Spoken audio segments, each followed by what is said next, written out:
Hey, what's going on, everybody? Hopefully you can hear this again. Move the microphone around a little bit. Changed a couple settings on the camera, so hopefully it's a little easier to see at night here. So you can see we got the KLR over there on the back of the truck, and tonight we're on the GS 500. She's a little cold-blooded, so we'll see how long this takes to warm up, and let's go for a ride.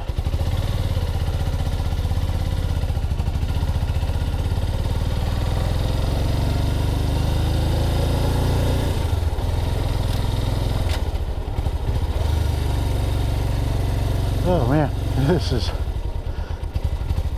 such a different bike from the KLR. It takes a little bit of getting used to every time. Controls are different, the foot pegs are way the heck behind me, as well they should be. And just going from a sport bike to a dual sport bike is a little bit of a change. And this thing being so cold-blooded, gotta give her a little bit more to get her going.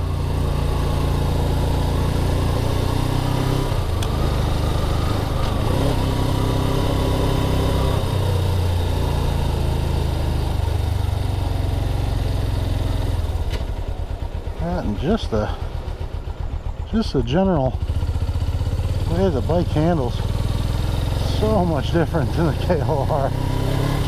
So much stuff to get used to. I'll hop back up on this thing.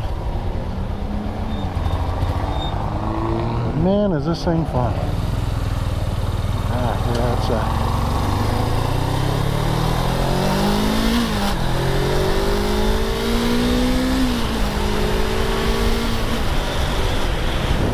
Alright, get that visor back down and see how bad the wind noise is this time. Sounds like it might be a little bit worse, but we'll see. Hopefully the little foam on the microphone's doing its thing there. Oh man, this is so different hopping back on this thing. Yeah, I think we're just gonna kind of head back out to the same place tonight. Same place we did the first KLR ride at, and cruise around there again. Like I said, it just got done raining quite a bit out here. Every time it rains, you get all kinds of dirt on the roads from the runoff. So wish us well. Definitely be taking it a little easy, keeping an eye out on everything. Again, kind of get used to this thing again. Oh, this thing's so much fun. Definitely not the fastest bike in the world, but it is fun.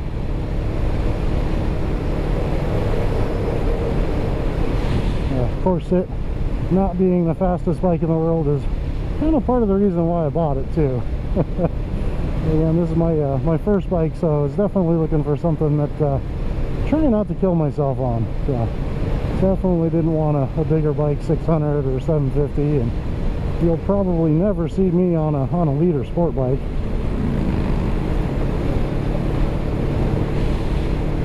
It's actually one of my buddies that helped me learn how to ride. I mean, just from the very basics, just the controls and getting the thing moving and feeling where the clutch grab's at and all that fun stuff. He has a I think it's a 98 BMW, I think the correct model is the R1200 RT, the BMW sport touring bike. So technically the first bike I ever rode was a 1.2 liter bike, but those things aren't anywhere near what a proper liter sport bike is like. So actually we go out and cruise around in this thing and his bike, and as far as like acceleration and that stuff, this thing's pretty close to his 1200.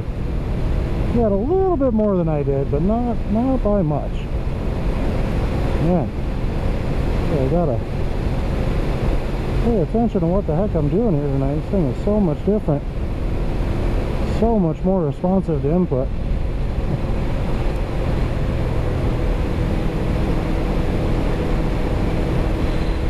it's so weird compared to the KLR. I mean, the KLR, the first time really the first time I took any kind of corner in that thing on pavement, it really just wanted to lean the bike over. And this thing, in an equivalent corner in this thing, hardly feels like it wants to lean at all, which, you know, kind of makes sense. This thing is really meant to lean over and be able to take the corners. So the amount of lean angle that it takes for this bike to take a lot of speed in a corner, a lot more than I'd be comfortable with. And definitely not a knee dragger, that's for sure.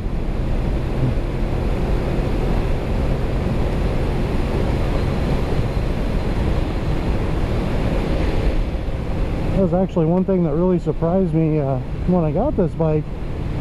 Yeah, this is kind of my stock ride, you know. I just want to go for a ride, come out here and just get out for a little bit. It's got, you know, it's got some corners, you know, just enough to make things fun. And take this thing out here, and then a couple days later, you know, I take my car out here and I'd be, you know, at the time I was comfortable maybe 40-45 miles an hour in some of these corners, and I'm driving my car and I'm looking down and I'm like, wait a minute, I'm doing 50 in the car. This is no problem at all. Like, well, maybe I can push it on the bike a little bit. You know, again, somebody who knows what they're doing on his bike, take these things at like 70 or 80 or probably more than that. But my comfort level is right around where the car is capable at. Good enough for me.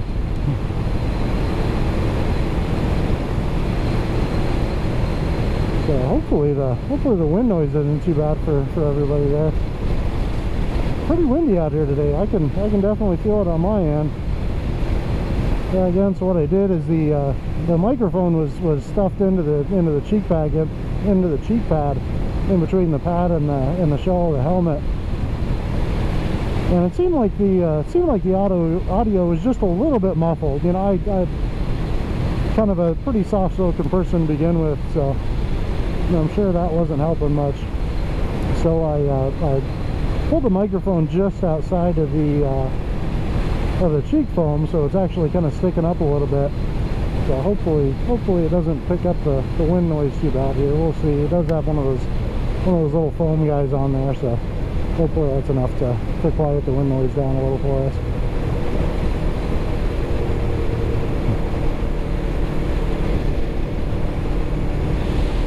But yeah, so well, one of those things, you know, again, coming out here just to talk and hang out with everybody and kind of talk about things that are going on in the world. And so I'm the kind of person, I always try to think about the principle of things as well. And one thing that I've been thinking a lot about, especially with everything that's going on in the world right now, you know, there are a lot of angry, a lot of frustrated people, and you know, if you listen to the news, you'd think that there's a lot of hate out there in the world. You know, a lot of people are just so hateful about things. They hate this and they hate that, and kind of got me to thinking, you know, hate for me is just such a strong word. I really don't like using that word, because it's, I mean, to get to where you hate, I mean, you really have that just deep down hate of something. It's just such a strong emotion for me, and I honestly don't think that many people out there have a whole lot of hate in their lives and a whole lot of hate in their hearts. I really don't think that's the case. And it kind of got me to thinking, well, you know, if it's not hate, then what is it? You know, what's going on out there? And I was kind of trying to break down, well, you know, there's, you know, hate's such a strong emotion. What's the next strongest emotion in that vein? And you know, the thing that kind of came to my mind was, you know, well, anger usually leads to hate. You know, you have to be angry with something to hate it. At least most, you know, it seems like the natural progression. And then, you know, kind of going back from there, so you have hate and you have anger, and well, what leads to anger? Well, you know, for me, and I've definitely experienced anger in my life. And for me, it's usually frustration is usually what leads up to anger, and then going one step before that is usually, it's usually just annoyance. So we kind of have this progression. If you look at it, something annoys you long enough, and you might get a little frustrated with it. And if it continues to annoy you and your frustration continues to grow, then then you might get angry with it. And then if you hold that anger, if you really hold that anger deep down for long enough, I could see that progress into hate. But that's kind of what I see the natural progression of things. So with that in mind, I'm like, all this stuff, all these emotions going on in the world right now, I think it'd be good for a lot of people to really stop and step back from what they're either angry about or they think they hate, and realize, it started with an annoyance that led to a frustration, that led to the anger, that led to the hate. And look all the way back. Look all the way back to that annoyance, and kind of ask yourself, when this thing annoyed me back in the day, when it was just, when it was just as bad as like a fly bothering you, you're swatting away, you're getting annoyed with, was it really worth it to let that thing progress all the way to those later stages, to anger or hate? Yeah, for me, no. The answer is always no.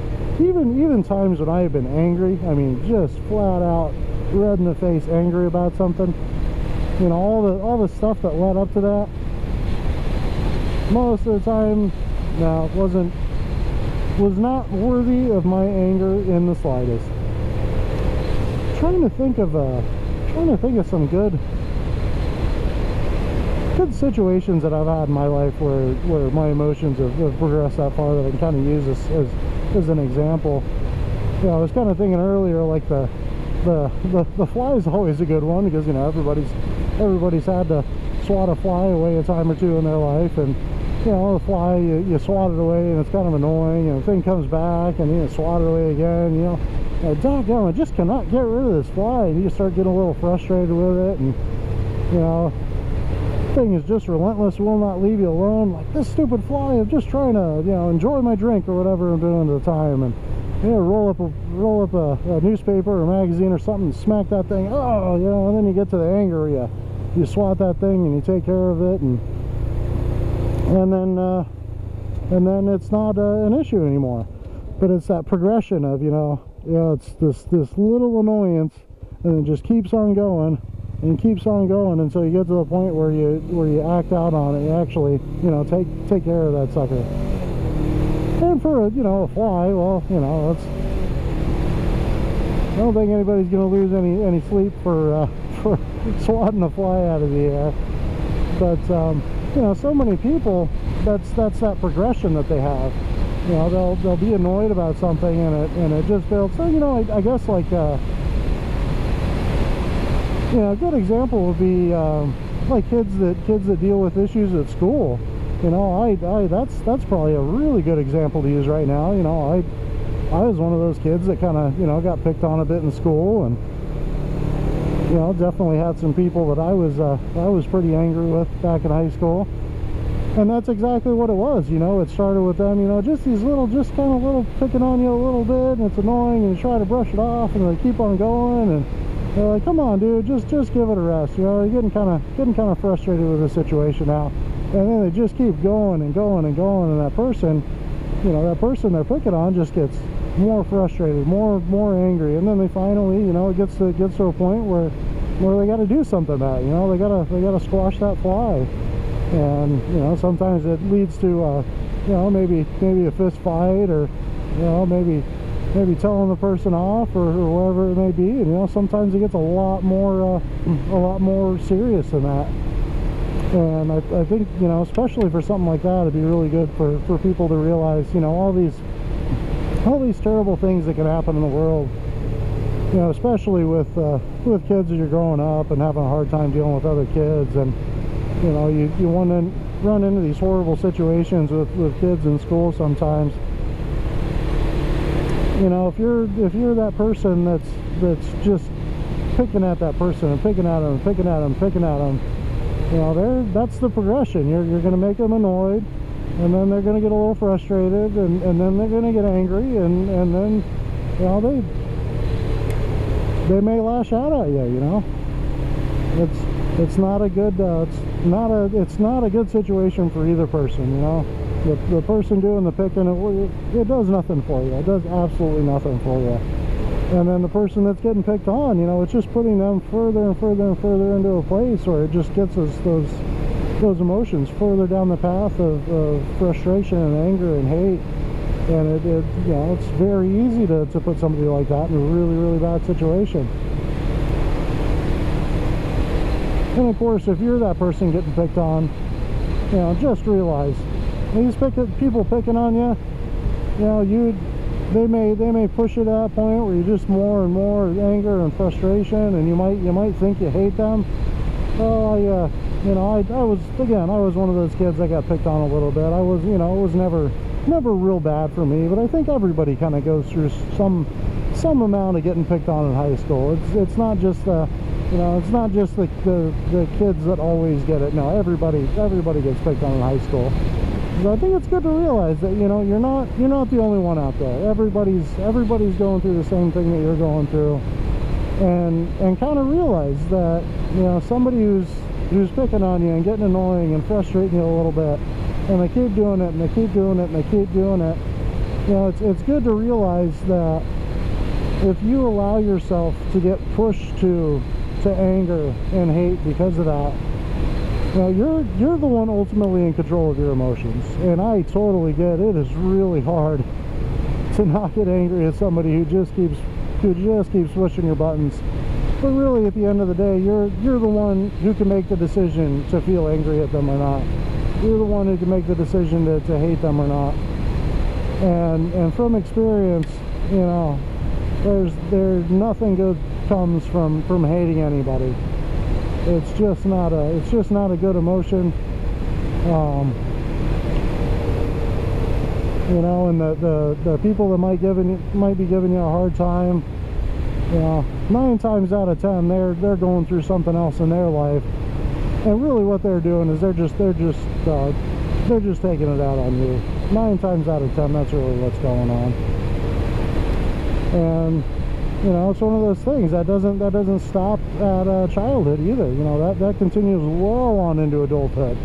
You know, I remember growing up and like, man, it's gonna be so great when I grow up, quote unquote grow up, and get around people who are a little more mature and start acting like adults. And then I, you know, started getting more towards adulthood, and you know, now there are still plenty of adults out there who act like children. It's unfortunately the way of the world.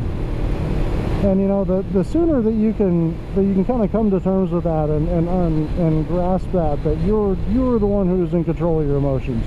You know, somebody picking on you, they're not the ones that make you hate them. Of course, you know, you may hate them for doing it, but you're the one who's in control of your emotions. You can make the choice not to hate somebody for picking on you. And it's real easy to do. Well, I wouldn't say it's real easy to do. Sometimes it's really hard to do.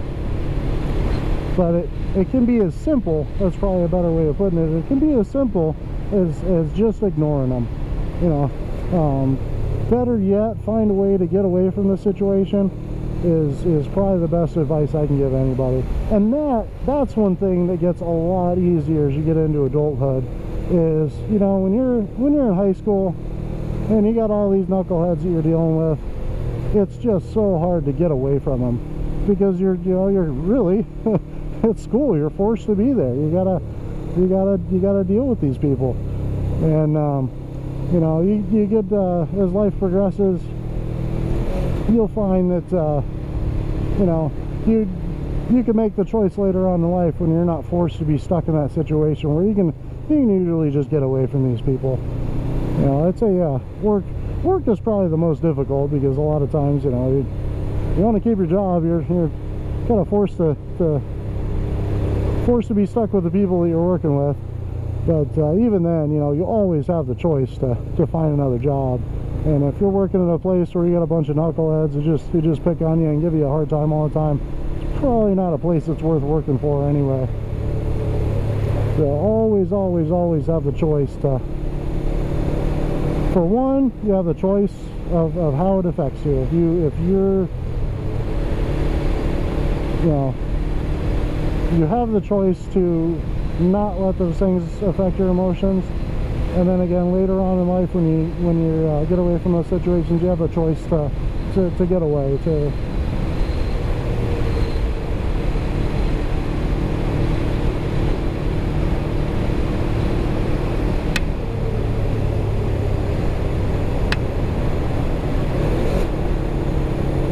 yeah. And for us adults as well, I mean, you know, it's, you know, kind of start this conversation with everything going on in the world today, where, you know, if you just watch the news and you just listen to the media, you know, there's so many angry, hate-filled people out there nowadays, and you know what I found is that's really not the case. I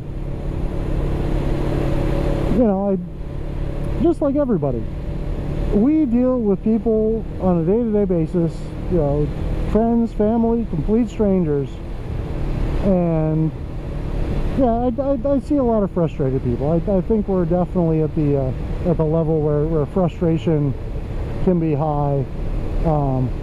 But I have not. I might have seen some angry people.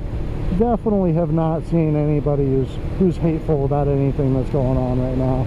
Absolutely not. So yeah, a bit of advice I have for people, especially right now, is just to, you know, get out there, talk with people. You know, it might not be a bad idea to, you know, avoid some sensitive conversations to prevent some frustration, but you know, I have not ran into a single person that has any kind of hate in their heart at all. And I think it'd be good for a lot of people to realize that really is, you know, the world is full of good people, and they're really the people with hate in their heart are really few and far between. And all you have to do to convince yourself of that is just to go out and talk to people.